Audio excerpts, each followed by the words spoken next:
4 down, 2 to go. The joint media presidential debate series crossed the halfway mark this week with the historic staging of the first ever televised running mates debate at the Catholic University of Eastern Africa.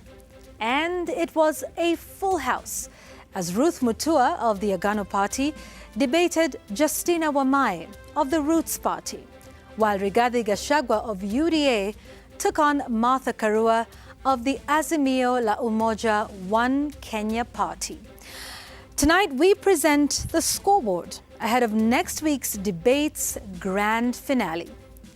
And UNGA is in the air, with President Uhuru Kenyatta announcing massive subsidies aimed at ensuring access to Kenya's staple. But prospects of hot ugali in Kenyan homes are likely to be overshadowed by the political heat of UNGA politics. And as they say, it depends on which end of the political table one stands. And with all the heat on the campaign trail, Gachagura's punchline provides counseling to voters on how to cope with a result that doesn't go your way. Jamila's memo is penned from the finish line of the Oregon Athletics Championships, and Kai Kai's kicker ponders the blessings and curses of the maize crop. And on my take tonight, Arusha is alive. Long live the East African community. Let's get News Gang going. Tafadhali my friends, wacha kuwadaa wa Kenya, msitubebe ufala. Nyinyi muliharibu mpango ya Big Four, mukaharibu mpango ya kilimo, mukaondoa subsidy ya fertilizer, wakulima wameshindwa kuzalisha chakula. Saa hizi hamwezi kurudi dakika ya mwisho ati mnasema tutapunguza gharama ya unga itakuwa shilingi 100 ati kwa siku 20, ati baada ya uchaguzi unga irudi tena shilingi 300. Kwani hawa watu wanatubeba ufala, wanatuona sisi ni wajinga kiasi gani? Hawa watu waende nyumbani wasiende nyumbani, watembee wasitembee. Na wamekubali tushirikiane, tutafute suluhu ya sasa, wakati tunaendelea kutafuta suluhu ya kudumu. Ndio nasema Kenya hii tukitaka kwenda mbele, njia ni mbili. Moja, umepatiwa nafasi ya kuhudumu, lakini badala ya kuhudumu kazi yako ni kulalamika. Mimi nashukuru wenzetu kwa sababu wamesema hawatalalamika, watakaa pamoja nasi watusaidie kutafuta suluhu, na nimewashukuru sana. So, welcome to the program, fellow gangsters. What's been an interesting week with the back and forth when, the idea was first mooted and there was a lot of negotiations, between the millers and the Ministry of Agriculture. Hayawi mwishowe huwa, yes. And the announcement was made on Wednesday this week. Francis, before we even get to the announcement and the politics of it, let's just talk about the genesis of this. This was a reduction by half of the cost of UNGA. Absolutely, and from the highs of 205 to 210 to now the lows of 100. Of course, the prices have not been affected in some parts of the country, but it has been affected, especially in the supermarkets.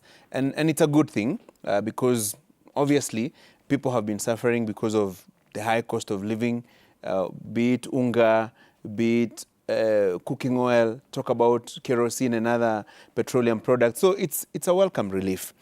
Of course, on the other hand, there are business people, especially those who operate kiosks and retail shops, especially in Mashinani, who say they had stock that they had purchased at a higher price, and now they don't know how to deal with the new price of 100 shillings.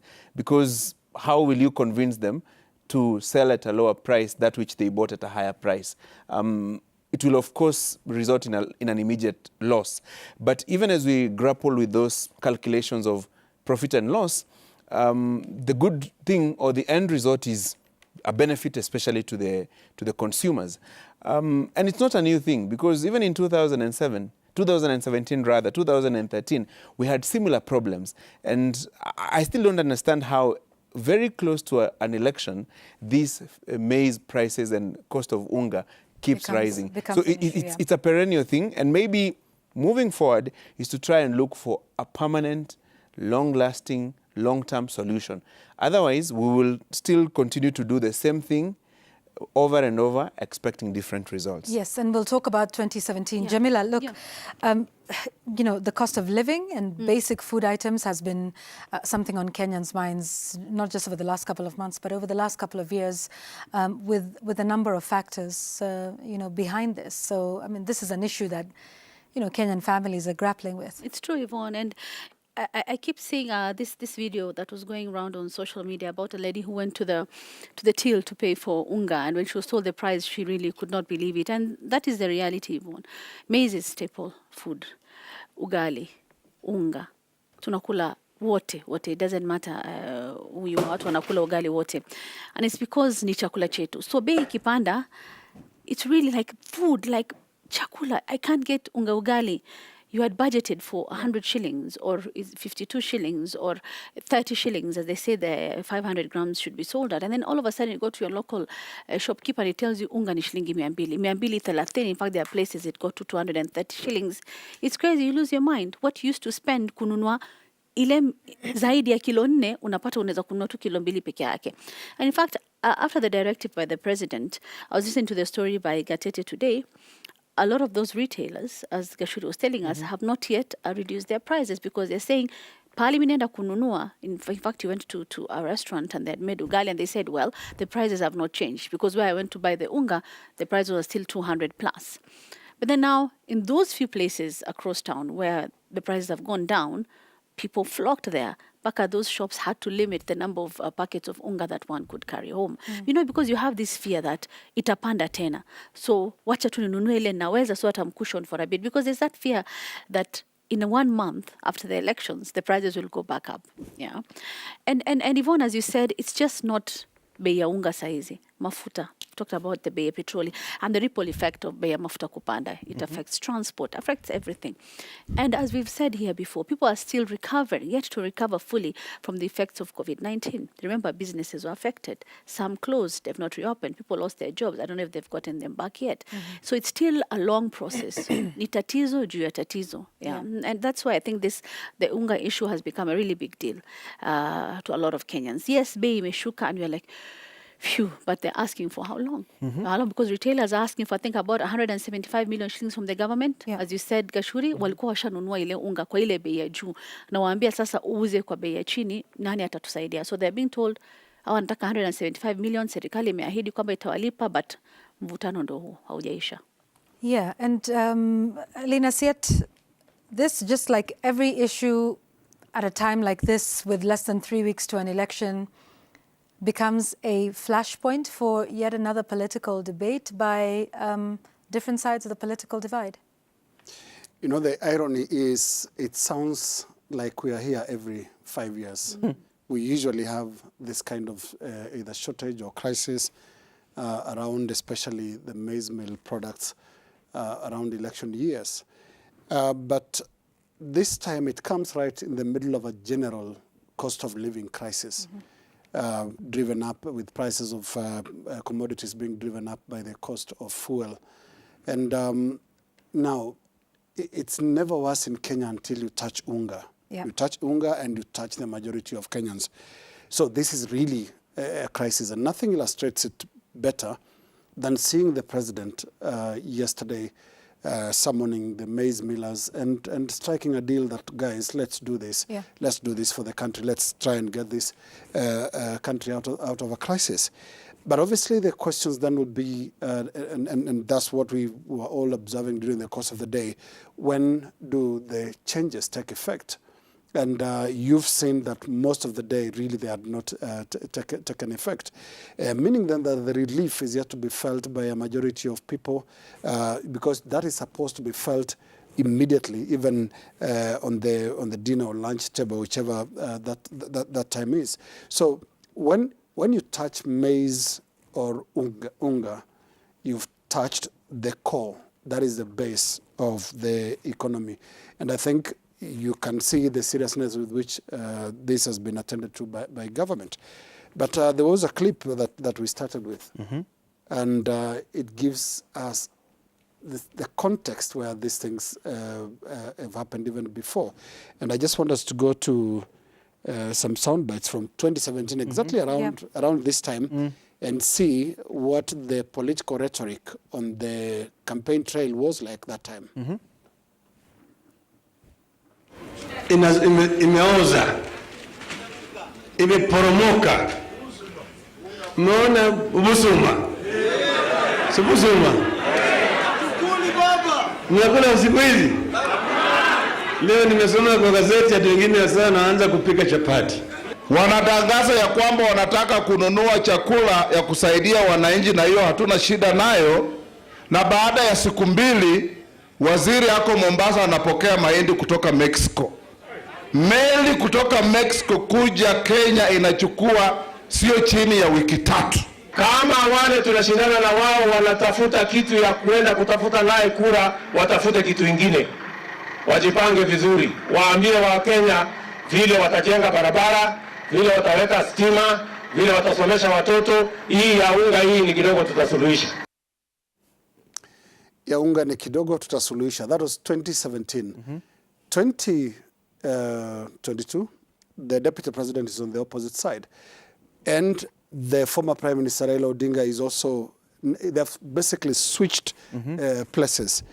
And this is the tragedy of leadership in this country, because it just tells you these are not matters of the heart. They don't really care that much.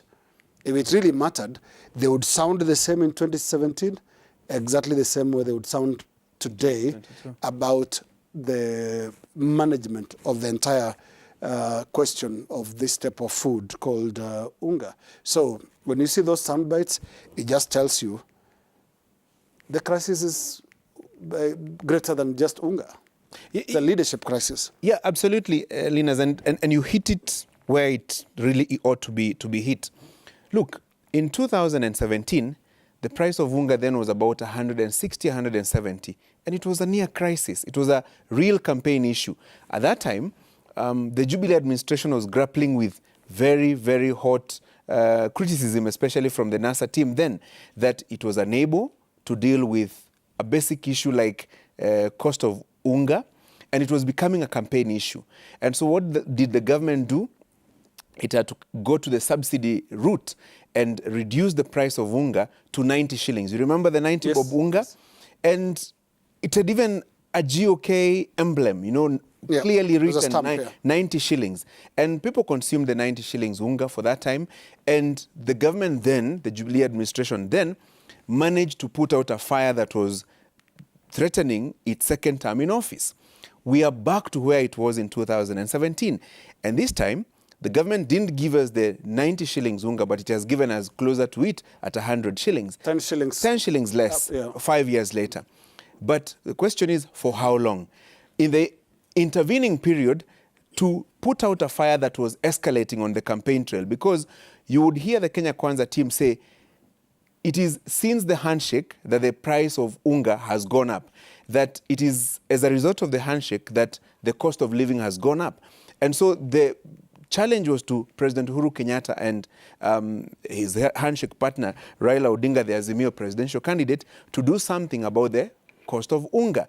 And so when the cost of UNGA, something has been done, the reverse also plays that, kumbe, the price has now gone down because you're trying to look for votes from the voters. So basically, where you sit determines where you stand. If you listen to the sound bites today by Raila Odinga when he was in West Pokot, vis-a-vis what Deputy President was saying yesterday in I think it was in Voi or Kilifi, you would hear the same discussion in 2017. And I'm sure Roba has those sound bites, he can play them back to back. Raila Odinga today and Deputy President yesterday. Nikamwambia bwana, fanya juu chini, bei ya unga irudi chini. Si mliona jana nitoa tamsi. Sema sasa unga ni shilingi 100 peke yake. Mnafurahi?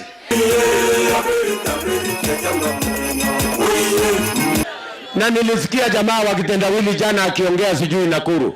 Akisema ati nimeongea na Uhuru ati bei ya unga itakuja shilingi 100. My friend, wewe unaongea na Uhuru saa hii? Wewe ulikuwa unafanya nini miaka 4 na Uhuru Kenyatta mpaka bei ya unga ikafika shilingi 230? Hiyo ni utapeli, si utapeli. Ni ukora, si ukora. The tragedy of our politics. Actually, call it the politics of UNGA, because this is a matter that touches the people's hearts, because it's a food issue.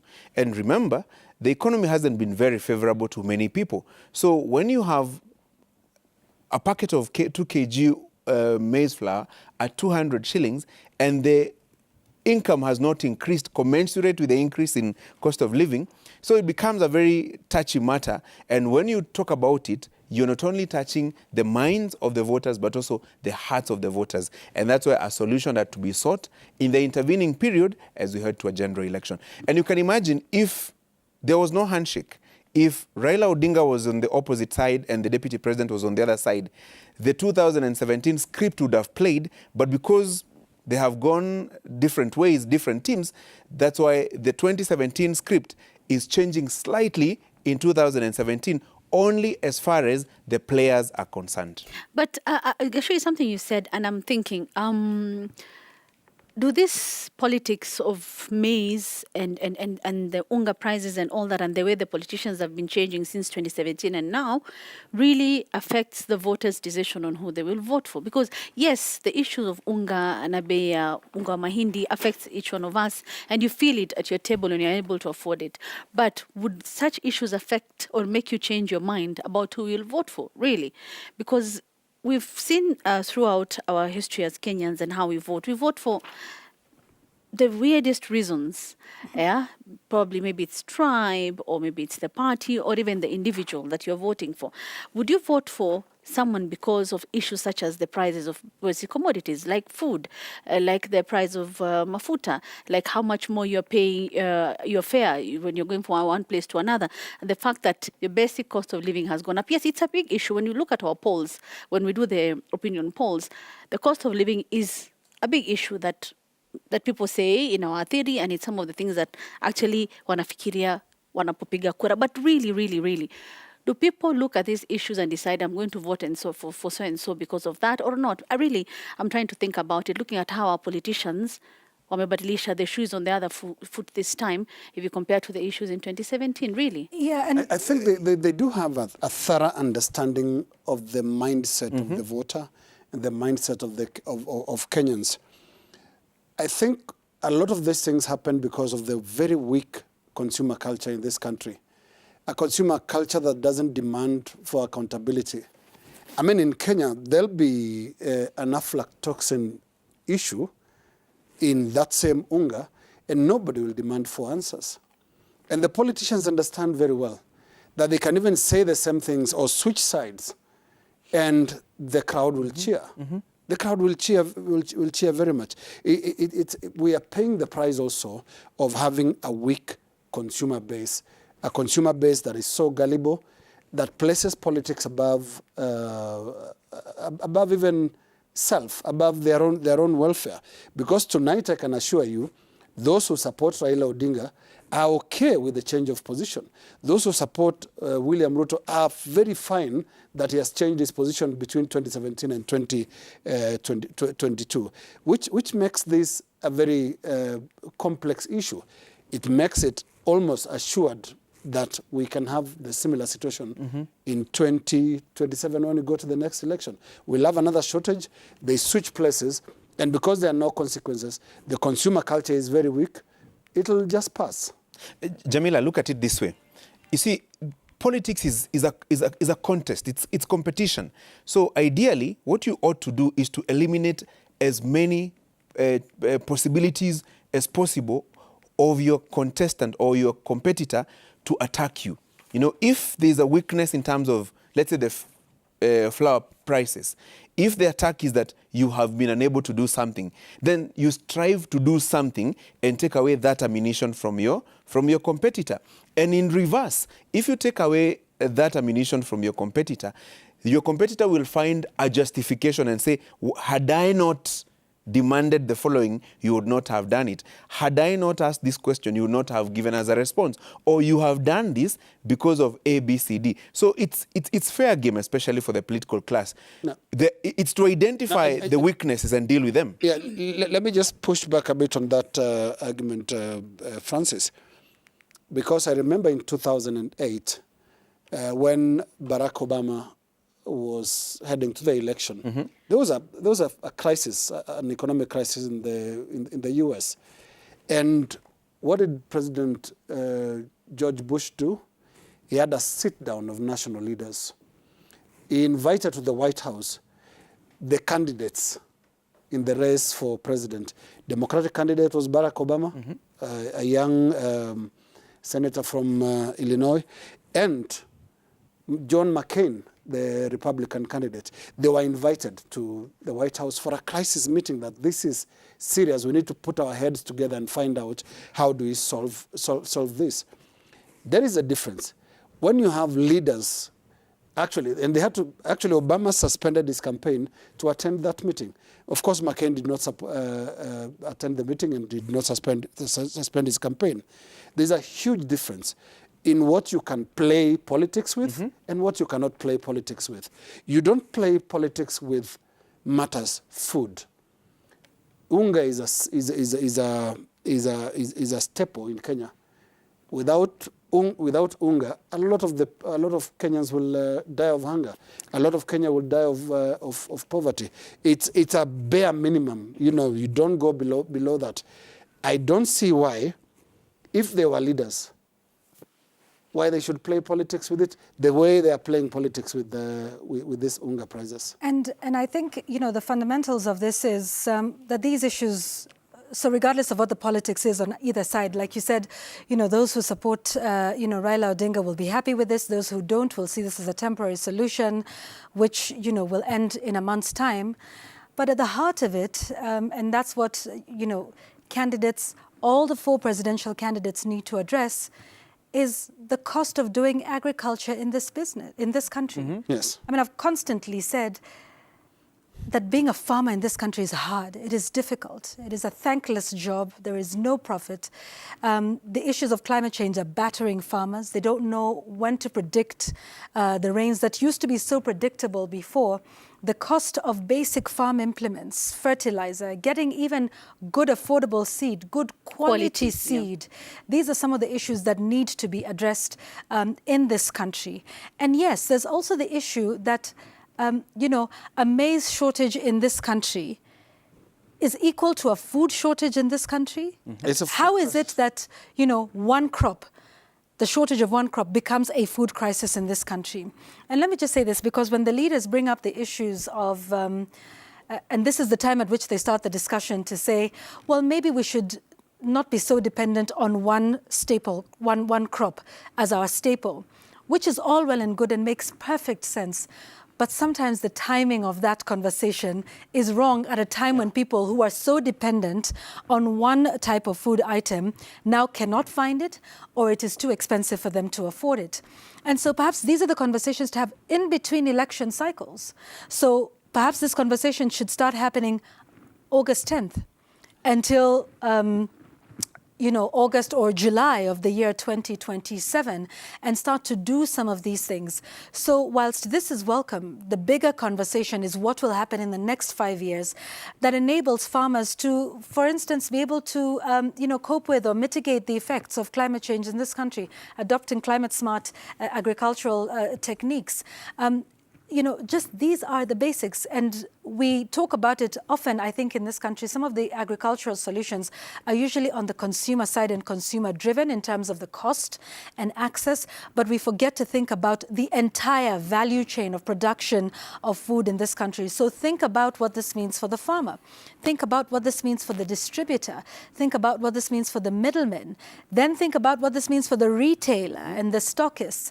So the conversation around the cost of UNGA cannot, or rather, you know, UNGA cannot just be the cost on the consumer end, because too often we forget about the producers of the crop in the first place. And Yvonne, you've seen instances where farmers are actually moving away or shifting away from maize farming to other enterprises because of the difficulties and the challenges that they face. As they have done with coffee and tea, and many others that have now been replaced by apartment blocks in many of the towns and cities around Nairobi. Yeah, that's true. But I also think away from the politics of UNGA, because unfortunately, LK, the ideal situation should be we don't play politics with food. I mean, because the effect is on the people who ordinarily have no alternative, have no option.